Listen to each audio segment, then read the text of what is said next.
Hi, welcome to another episode of Straight Talk. Rachel Reeves is beginning another set of gaslighting exercises. And I think we all need to be prepared for some very bad news. She's announcing an overhaul of the pension system. And it's not just the state pension, it includes your private pensions too. It's the ones you pay into out of your own salary. They want to change those. They're saying there's not enough money going in to ensure people have an adequate pension by the time they retire.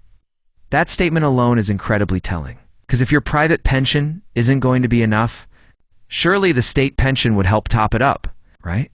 But here's the truth. They're planning a shakeup of the entire pension landscape. State pensions, private pensions, the pension industry, and how contributions are made. Why? Because the state pension is expensive. And in their view, the elderly aren't productive anymore.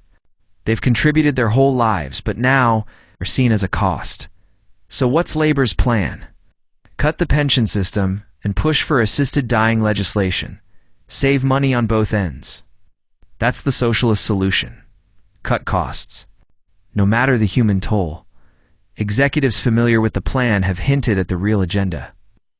Labor wants to scrap the employer's contribution to pensions entirely.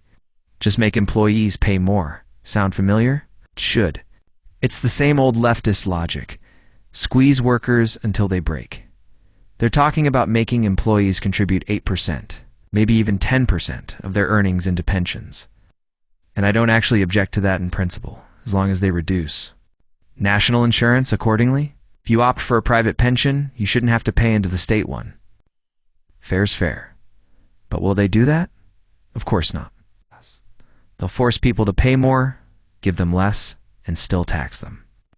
And let's not forget, the state pension itself may soon be means tested. That's means tested. After a lifetime of paying in, they'll tell you earned too much to get it.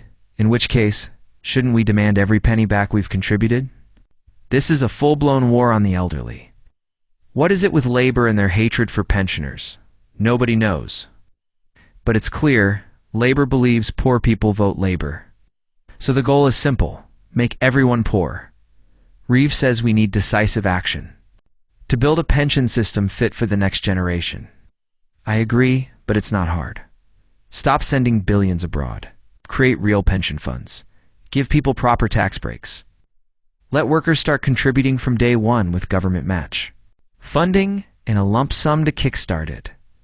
Want to reform pensions? Fine. But start with people entering the workforce in 2030. It's not those who've already paid in. But of course, labor will always pick the worst possible option for the most possible misery. That's their track record. And Rachel Reeves? She's just another incompetent cog in the machine? Thanks very much.